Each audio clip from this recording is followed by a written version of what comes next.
Jesús. El centro de mi vida es Jesús. El centro de mi vida. El centro de mi vida es Jesús.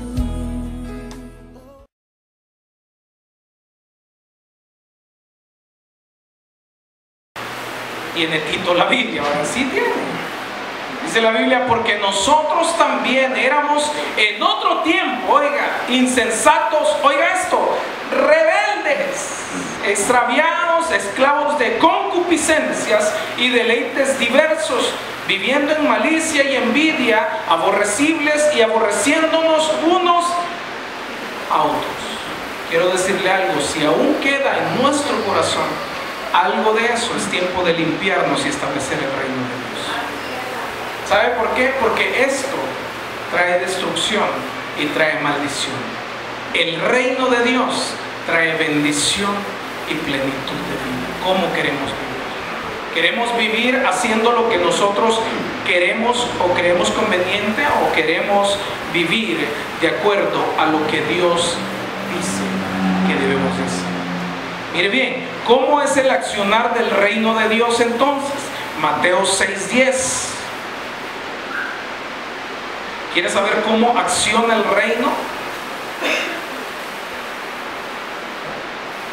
Dice, venga tu reino, hágase, ¿qué dice ahí? Entonces, ¿cómo acciona el reino? ¿Con una oración? Le pregunto porque hoy en día también se acostumbra a decir, ay, usted ore. Ay, oremos para que el Señor responda, para que el Señor haga, para que el Señor diga, para que el Señor solucione. Eso es lo que dice la Biblia. ¿Sabe qué dice la Biblia? Si hacemos la voluntad de Dios, Él hará entonces su voluntad en nosotros. Y usted sabe que el Señor jamás ha querido maldecirnos. Dios nunca ha lanzado una palabra a sus hijos para maldecirnos. ¿O usted cree que Dios no? Si Dios no quiere maldecir, y ayer yo hablaba de esto, que me acuerdo una vez, les comentaba, yo creo que en alguna célula de ayer yo lo comentaba. Les decía de que en alguna vez yo estaba con mi abuelita y mi abuelita tenía un niño de Atoche, ¿lo conoce? ¿Lo tiene en su casa? No, bueno, pero el niño de Atoche, cuando ella tenía un niño de Atoche, y era bien famoso, mis papás se acuerdan de esto, que ella, el niño de Atoche era una gran cosa, porque hasta un sombrerito le compraba y le ponía. En una de esas ocasiones, recuerdo muy bien, que agarré el niño de Atoche, lo puse de cabeza, le quité el sombrero y ella me agarró con las manos en la masa. ¿Y sabe qué me dijo mi abuelita? Dios te va a castigar. ¿Y sabe qué pasa? Que nos enseñaron de generación en generación que Dios nos va a castigar. Y si la intención de Dios era castigarnos, ¿por qué mandó a su Hijo a morir por usted y por mí? ¿Cree usted que si Dios hubiera querido castigarnos desde el principio, tuviéramos vida?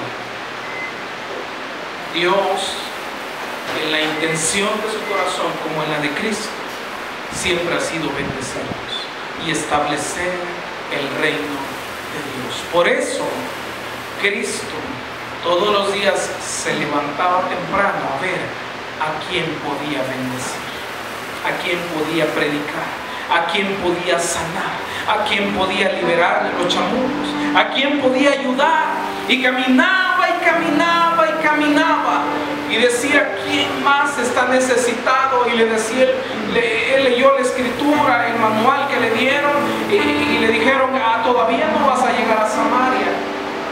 ¿Y sabe qué dijo Jesús? Me es necesario pasar por Samaria. ¿Sabe qué? Había una mujer, dice la Biblia, que pedía por su hija y le decía, Jesús, mi hija, la tormenta un demonio. Y le decía, todavía no es el tiempo de los gentiles, he venido por los judíos. Pero dentro de Jesús fue tan grande su amor que al ver a esa mujer necesitada de Él salió gracia. Y le dijo: lo que tú dijiste ha hecho que tu hija sea libre. Donde Cristo pasa, donde el Espíritu de Dios llega, donde hay una palabra de parte de Dios y usted la atesora en su corazón y la practica diariamente, ahí comienza a establecer el reino de Dios.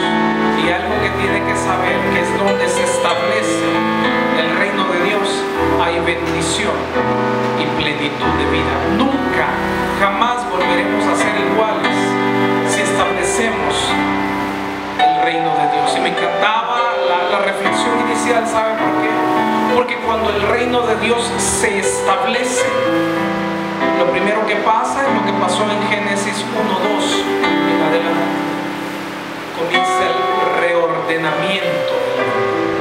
¿Cómo sé que el reino de Dios se ha comenzado a establecer?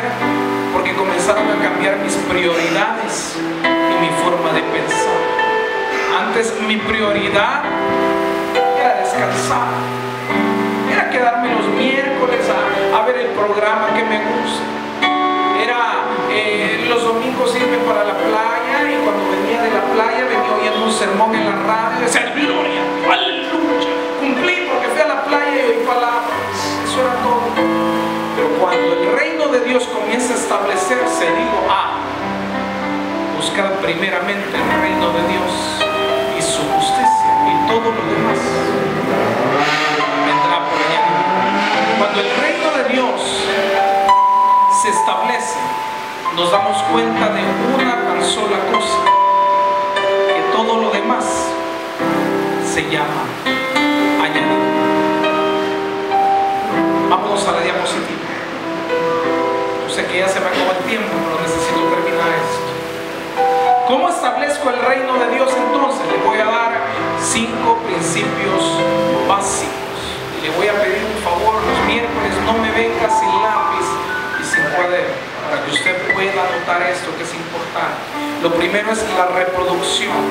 Dice la Biblia en Mateo 28:19: id y hacer discípulos a las naciones, predicándoles, enseñándoles en el nombre del Padre, del Hijo y del Espíritu Santo. Entonces ahí se parte la reproducción, porque hablo de la palabra, pero también les enseño, y es precisamente lo que está haciendo esta iglesia ahora.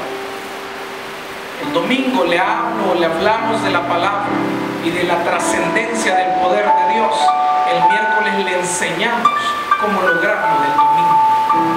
Segundo principio, la oración.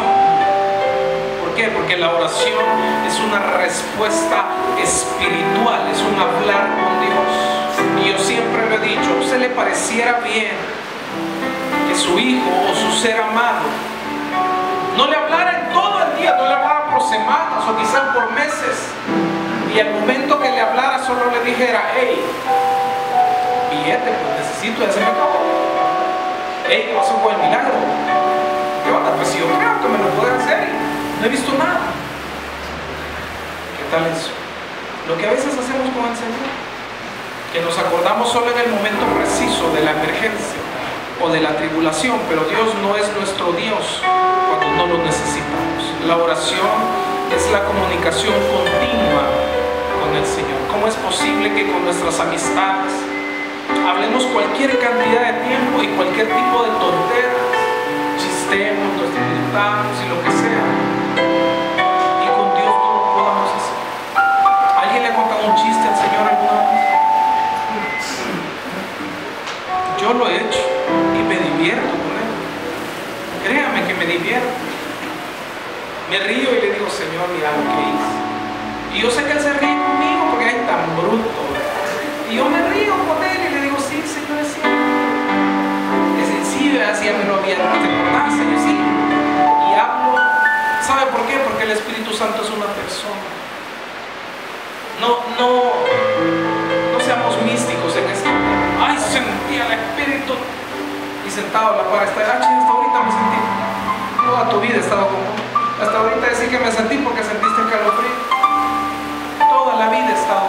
La comunicación o la oración es una base muy fundamental en las parejas, en las familias, pero también en la relación con el Señor. Punto número 3, la presencia de Dios.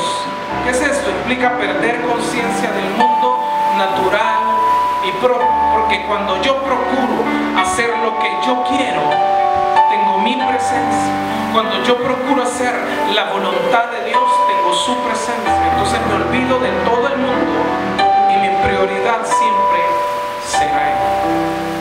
El siguiente punto, diezmo y ofrenda. ¿Por qué? Porque le honramos y le damos gloria a Dios cuando somos fieles mayordomos de Cristo y en sus finanzas. Oiga lo que le voy a decir. La Biblia dice que nosotros somos mayordomos. Por eso es que su carro o su casa o mi carro, que mi casa no es mía, es de Dios. No le raya a los hermanos, invítelos a comer a su casa. Usted cree que, ay, pero con el sudor de mi frente, usted y yo somos inútiles en la casa de Dios. Somos merecedores de muerte y de condenación. Si tiene $1 en su cartera hoy, esta noche, es porque Dios lo bendiga. Si tiene ropita, si tiene zapatos, no, lo que pasa es que es mi empresa actual. Si Dios dice te la cierro, mañana la cierra, ¿y qué? Si Dios dice se te termina todo, Dios no termina. ¿Sabe por qué? Porque va a decir, ahora ponete en los zapatos de aquel que necesitó y no le diste.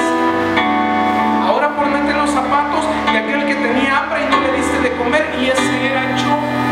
Ahora ponete en los zapatos de aquel que tenía sed y no le diste de beber, ese era yo. Cuanto más a la casa de Dios. Decimos, no, pero ay, quiero ver la ofrenda. No, esos son billetes. Más abajo están las monedas. No, esas son las monedas grandes. Más abajo están las monedas pequeñas. Esas son. Quiero ver. Uy, no. Y volver a esta sí. Quiero ver. Sí, son las rojitas. Estas son las que yo traemos y dice, va, yo ya cumplí. Eso no es honra. Eso no es honra. Eso también establece el reino de Dios. ¿Sabe por qué? Porque de Dios son las riquezas. Pregunta, ¿usted sabe que Dios, usted cree que Dios nos va a bendecir si nosotros no somos buenos sembradores? Eso es pegará. ¿Y sabe qué pasa? Cuando sembramos poco o nada, o no sembramos en el Señor con fe y con honra, y tenemos a veces, si decimos, pero a mí no me falta ese pan de dolores porque no eres feliz. Puedes tener muchas cosas, pero no la plenitud que tiene Dios para nosotros. Así es que dar diezmos, ofrendas o primicias también es un principio de establecer el reino de Dios. Y sinceridad y transparencia son principios que debemos de establecer para que Dios esté siempre con nosotros. Y cierro con esto. ¿Quiénes son los enemigos del reino? Lucas 11:17.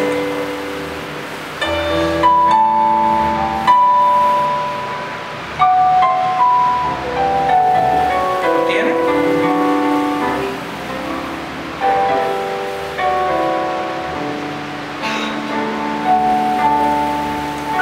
Miren lo que dice la palabra. ¿Quiénes son los enemigos del reino? Mas él, conociendo los pensamientos de ellos, les dijo, todo reino dividido contra sí mismo es asolado, y una casa dividida contra sí misma cae.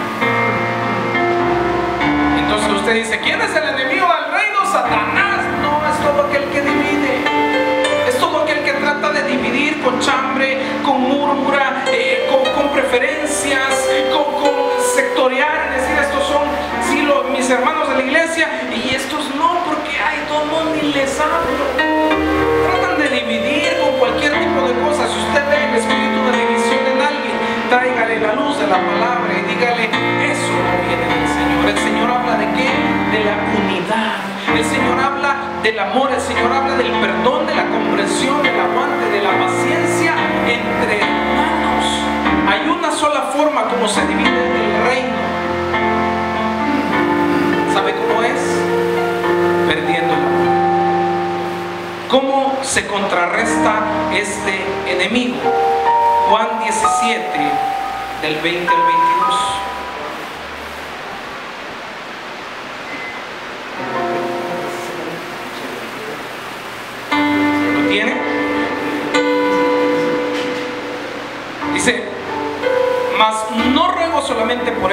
sino también por los que han de creer en mí por la palabra de ellos, para que todos sean uno, como tú, oh Padre, en mí y yo en ti, que también ellos sean uno en nosotros, para que el mundo crea que tú me enviaste. Juan 17, del 20 al 22. ¿Sabe qué estaba pasando? Que el Señor estaba orando, estaba suplicando por sus discípulos, pero le dijo al Padre: no te ruego solo por ellos, sino por todos aquellos que se van a añadir a creer en mí. ¿Qué estaba haciendo el Señor? Haciéndolos uno solo. Le dijo que todos ellos sean en mí como yo también soy en ti. ¿Cuántas veces ora por los hermanos que están esta noche a su lado? ¿Cuántas veces clama por el problema que tiene el hermano que está delante de usted? ¿Y cuál es tu problema? ¿Cuántas veces vemos angustiado a alguien? Ni siquiera nos acercamos porque decimos: ay, de mal carácter, en su luna, aunque algunos sean en su luna, son muy especiales, pero el punto es que hay mucha gente que ni siquiera conocemos y solo vemos el rostro y decimos: acostúmbrese a tratar de ayudar a la gente, acostumbrémonos a unirnos unos con otros. Donde hay unión, hay amor. Entre más cerca esté de su hermano, eso va a garantizar, oiga lo que le voy a decir, que no haya división. La división cae cuando alguien se divide de la manada, se vuelve presa fácil. ¿Por qué? Porque se va separando de la visión, del sentir, y vienen otros a querérselo comer o devorar. ¿Cómo? Con comentarios, con energías, con tratarlos de convencer y llevárselos a otros lados, o hacer cualquier tipo de cosa. Entonces, mientras más unidos estamos, más garantizado está que voy a vivir en el reino y que voy a establecer el reino, y el reino también me va a bendecir. Entonces, pastor, ¿a quién le beneficia? Si usted resumiera la enseñanza de hoy, pastor, ¿de qué me sirve establecer el reino? Cuando establezco el reino, es Dios quien pelea mis batallas, es Dios quien me cumple las promesas, es Dios quien me bendice plenamente, es Dios quien me protege, es Dios quien me lleva a nuevos niveles espirituales, es Dios quien restaura mi hogar, mi vida, mis cosas, mis finanzas, es Dios quien me saca, oiga, de la desesperación o la oscuridad, y me lleva